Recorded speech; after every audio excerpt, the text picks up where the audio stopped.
Hello everyone, and welcome to my GH Soap Opera Today channel. I hope everyone is having a wonderful day. Before we begin, please hit the subscribe button and give this video a thumbs up. After Anna appears unstable, the French mental clinic takes her into custody, and Michael is set up by Willow. On today's episode of General Hospital, Joss confronts Albrecht with concerns regarding Faison's book. Nathan decides how he feels about Lulu, and Lulu tells her mom about the kiss they shared. While on her way to Bobby's to get 2 coffees, Lulu unexpectedly meets into Nathan. They talk about how they're both stowed away. He hopes they are still friends, and she says they are. But they both know it will be difficult to suppress their emotions.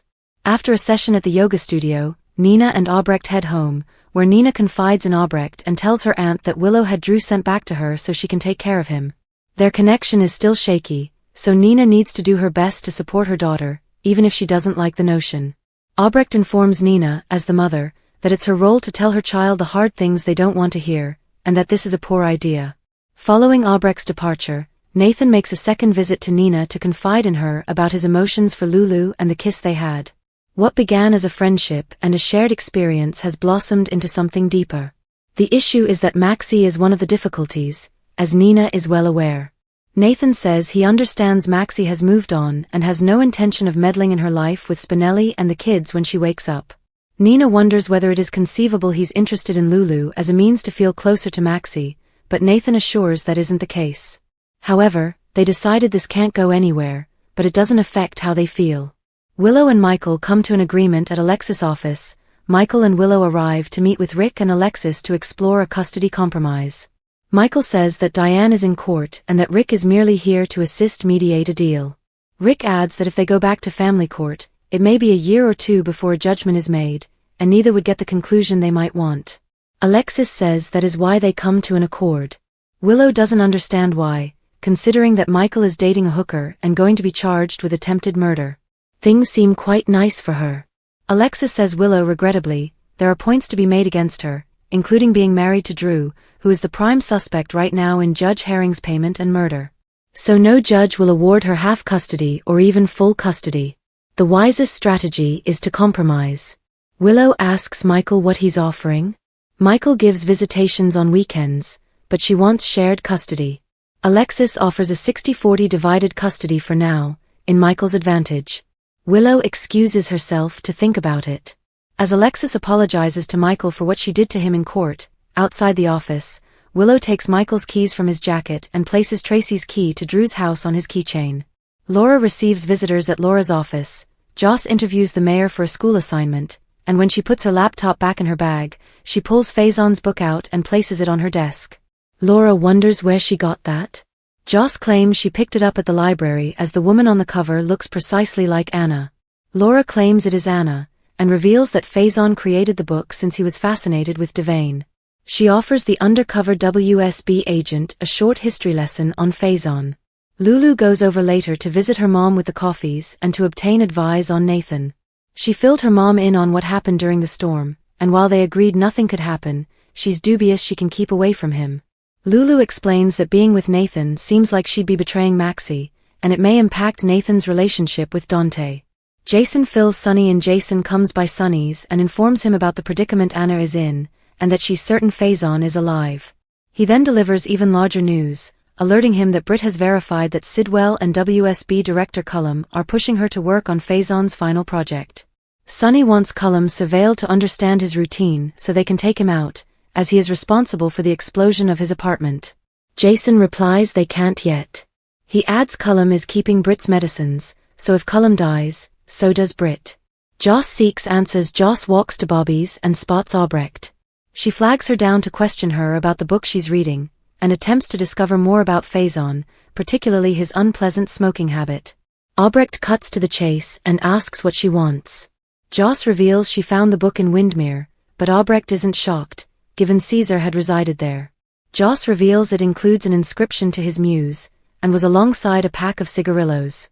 Albrecht comments that Faison's only muse was Anna. Is Anna mentally stable? In France, Felicia, Mac, and Emma talk with Dr. Laurent outside the chamber where Anna is being confined. The doctor warns Anna is very vulnerable and must keep quiet. Felicia and Mac rush in to check on Anna, who begs them to get her out so she can stop Faison. Anna is extremely distressed, and Mac asks her to explain what occurred, as the last time they heard, she was on a WSB assignment. Anna informs them there was never an assignment, she was abducted. She describes everything that transpired, including Albrecht treating her blood cancer, Peter's visit, and Faison teasing her over an intercom before appearing to her. Anna goes on to tell that she was recently knocked out, tied up, and thrown in the trunk of a car. She managed to escape, contacted a farmer, and convinced him to call the police. When the cop wouldn't listen to her and seized her, she automatically fought back. Now she's in a clinic with Faison out there, so she must stop him. Felicia and Mac head outside to brief the doctor and Emma on Anna's claims. Felicia feels Anna's had a break, and Mac asks when they can take her home, but the doctor says she's not going anywhere. The doctor explains Anna still needs to address the assault allegations against her, and right now Anna knows where she is, which roots her. Emma won't leave until she meets her granny for herself. When Emma walks in to meet her grandma, Anna freaked out. Anna rattles on that Faison is alive, and Emma can't be here, as he'll go after her. Emma is driven to tears by Anna's situation. In the show's final moments in Laura's office, Laura tells her daughter that she understands better than anybody that they don't control who they fall for. She reminds Lulu she's still putting her life back on track, so take it slow, but remember that she deserves to be happy too. Even if it's with Nathan. Nathan informs Nina the situation with Lulu is much more problematic, considering that Dante is his best friend. Nina encourages him that if his heart is urging him to go for it with Lulu, then trust it. He chooses to do that. In Alexis' office, Willow agrees the custody arrangements provided by Alexis, so Alexis says she'll make up the documents. At Sunny's, Jason says that they need to get their hands on Britt's medications so Brick can reverse engineer them.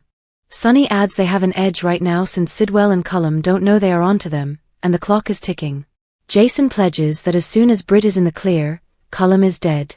At Bobby's, Joss entertains Albrecht's hypothesis that the book is from the 90s, but not the cigarillos, so what is this, someone mimicking him? Albrecht says that, or maybe a fan is mimicking him. At the French clinic, as Anna gets unglued at the knowledge that Emma's being there puts her in risk, Mac, Felicia, the doctor, and a nurse arrive. The doctor and the nurse sedate Anna while Mac and Felicia pull a screaming and wailing Emma out. On the following General Hospital, Trina fears to Kai about what Willow may be capable of doing next. Plus, Brooke Lynn begs Chase, why won't you let this go? General Hospital spoilers Thursday, February 5th, Willow shocks Drew, Chase's obsession, Michael's news for Carly and Sunny. General Hospital spoilers for Thursday, February 5th, state that Willow Kane will startle Drew Kane as Harrison Chase's infatuation continues. Michael Corinthos will also have some news for Carly Spencer and Sunny Corinthos, so there'll be a lot happening in Port Charles. First on Thursday's GH episode, Trina Robinson will rage to Kai Taylor about Willow and say they don't know what she's capable of. Taylor may have reservations about Willow spending more time around Wiley Corinthos and Amelia Corinthos, especially if Kai says he fears Willow might have caused Drew's stroke. At GH, Willow will chat to Elizabeth Baldwin about Drew belonging at home with her. Liz may worry if Willow's sure she can manage it, but Willow will maintain that she's the only one who can offer Drew what he needs right now. Of course, Willow has a part-time caretaker for Drew who'll be helping her out, but she'll be in charge of his care and will take great delight in seeing him suffer. Although Drew can't talk or move on his own, he's aware of everything going on around him. Willow's going to startle Drew on Thursday's episode, so she may secretly boast to him about getting away with shooting him and warn that he's never getting out of that bed.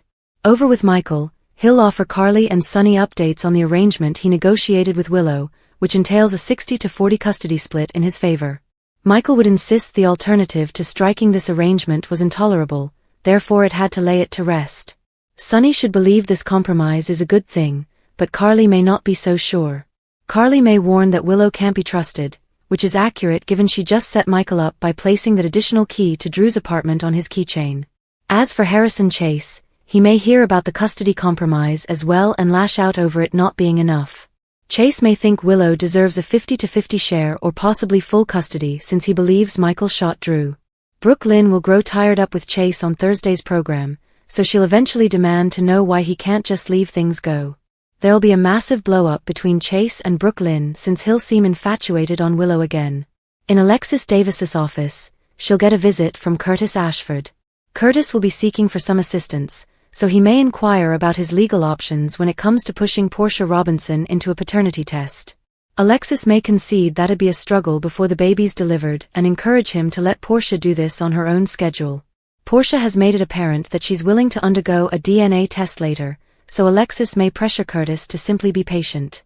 General Hospital spoilers predict Curtis will divert himself with some romantic time with Jordan Ashford in the coming weeks, so stay tuned. General Hospital spoilers: Jason steals Britt's medication, learns she does not have Huntington's? General Hospital spoilers reveal that Jason Morgan may take Britt Westbourne's prescription and realize she does not have Huntington's. Has Britt been fooled into participating through a condition she doesn't actually suffer from? Director Ross Cullum and Jen Sidwell have been able to control Britt using her medication dosages. Britt is anxious to keep those dosages coming, since she worries her speedy deterioration if she doesn't get them. In other words, Britt has to have Huntington's for this arrangement to function. That sounds like a perfect excuse to fake Britt's ailment and string her along with these pharmaceutical vials. This pharmaceutical is apparently something Caesar Faison devised before his demise, but what if that's simply what Britt's been led to believe? Britt does seem to experience symptoms when she doesn't get the doses soon enough, but what if the dosages themselves create those symptoms after a given amount of time has passed? This may be some strange medicine meant to make Britt feel better before making her feel worse and leaving her longing for another dosage. It might be aimed to keep Britt agitated and caught in this loop. Then again, the drug could truly be for another more controllable ailment. There may be more than meets the eye when it comes to these injections. Back when Britt first got proof that she had the Huntington's marker, many GH fans thought that Victor Cassadine might have falsified the test results. Victor could have ordered it and compelled the doctor Britt went to in Canada to confirm whatever he wanted. Cullum and Sidwell might have merely piggybacked on that Huntington's lie and exploited it to control Britt for this project. Regardless, things may not be as they appear when it comes to Britt's Huntington's illness and the medicine she believes she requires. Jason is desperate to get his hands on a vial, therefore he may break in Windmere and grab one now that Cullum insists on keeping the dosages there. Once Jason takes the vial to Brick and tries to have Britt's prescription duplicated, it might lead to a surprising revelation. Jason may discover that this drug isn't for Huntington's at all, which might lead to the revelation that Britt's been duped and doesn't even have it. Another test might give proof on that later. General Hospital spoilers claim significant twists and turns are planned in Britt's plot, so stay tuned for updates on all the surprising news to come. Why GH's choice of Nathan to lead the investigation should worry Michael. The risk for Michael on General Hospital isn't a hurried arrest but a patient investigator who already knows his tells. By the time the PCPD started approaching Michael over Drew's shooting on General Hospital, it didn't feel explosive or headline-worthy. It felt systematic. Questions came calmly, one after another, and even without an arrest on the table yet, the space surrounding him had already begun to narrow. Nothing had tipped, but you could sense how easily it might, the way a room gets still before anybody confesses something's going to happen. The detail that stayed wasn't that the case existed. It was the one who ended up holding it. Key takeaways: Nathan was tasked to head the attempt to uncover evidence strong enough to pursue the case alleging Michael shot Drew. He and Molly questioned Michael about his whereabouts on the night of the shooting. He later stated that there were no immediate red flags demanding escalation. Nathan's past connection with Michael meant he handled the matter with intimate familiarity rather than detachment. Nathan has unsolved gaps in his own background that remain pertinent to his return to police employment. Familiar faces don't mean safe hands. Nathan was brought into the investigation without ceremony and was placed in charge of discovering anything concrete enough to bring the case ahead. He and Molly questioned Michael on his whereabouts on the night of Drew's shooting. The problem wasn't that Nathan acted wrongly, it was that he didn't behave like a stranger. History stood between him and Michael, whether either of them wanted it there or not, and that kind of familiarity has a way of confounding decisions that are intended to stay pure. What made it worse was how little Nathan provided later. He told Ada Turner that were no clear red flags and no cause to press matters further, which seemed comforting on the surface. That is, until you realized he was also the one choosing what crossed the line in the first place. When objectivity has edges, Nathan has gaps in his own memory, unresolved years, unsolved issues that haven't ceased being pertinent simply because he wears a badge again. That doesn't make him untrustworthy, but it does make him human in a manner that investigations don't often accept well. Michael went away believing the threat had passed, but Diane made it plain it hadn't, since all it would take was one piece of tangible evidence, and the person now entrusted with finding it understood the contours of his life, not just the case file. That type of knowledge doesn't ensure prejudice, but it decreases the buffer Michael would typically have. A stranger requires proof before mistrust turns into certainty. But someone who knows you can start connecting dots early, seeing minor adjustments that wouldn't signify anything to anybody else. Nathan doesn't need a confession or a smoking gun to start restricting options. He simply needs to observe when Michael seems slightly wrong. General Hospital Kirsten Storms is celebrating a huge win. General Hospital star Kirsten Storms is grabbing all the victories that she can get. The actress, who is best known for her role as Maxie Jones on the iconic ABC drama, recently shared a personal success story with her admirers on social media. General Hospital News: Kirsten Storms is celebrating a huge win. The actress took to her Instagram account to write, "I did not have to color correct and I finally successfully lighted my hair with Sally Beauty products. Not sure why, but since the green hair disaster during COVID, I've needed to figure out how to improve the kitchen beautician skills. Still won't attempt to apply acrylic nails again. Ever. I'm carrying this win in my heart for a little bit." Late last year, Kirsten didn't waste any time in letting her fans and followers know where she is right now in her health battle. She stated, "My last appointment was with a new neurosurgeon in St. Louis. He told me that I am in the gray zone for the aneurysm treatment. It's not incredibly little, but it's not at the necessary size." She also added, "Trying to see whether I'm okay with the wait and see if it gets worse strategy. I do know that I am not eager to hop directly on the surgery table." For Kirsten, since everything is obviously working in her favor. That's because she's not only mastered the right blonde hue for her hair, but her character Maxie Jones is also returning to the canvas. Willow's secret move: Nathan confesses, Anna's breakdown shatters Emma. Willow discreetly makes a planned custody move, Nathan and Lulu grapple with forbidden impulses, and Anna's urgent warnings leave her family terrified and powerless. Nathan West talked to Nina Reeves about his love for Lulu Spencer. Lulu chatted to Laura Collins about her love for Nathan, and in France, Emma Scorpio Drake's heart was torn by her grandma Anna Devaine's circumstances. Key points: Willow secretly takes Drew's key before custody talks. Nathan and Lulu confess their feelings.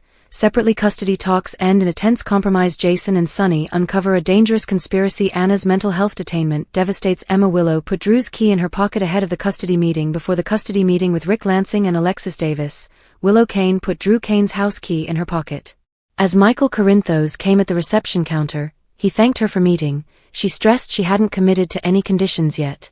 She gazed at Michael's keychain, which contained a photo of Wiley and Amelia Corinthos, while he put away his keys and hung up his coat. Then she advised they wait for their attorneys. Inside the office, Willow was unhappy to see Rick and discovered Diane Miller was in court. Rick explained he wasn't officially representing Michael. Rick emphasized he was there to assist achieve an arrangement and wasn't officially representing Michael. He remarked that family court might take years for custody agreements. Alexis then said they should agree today to present to the judge.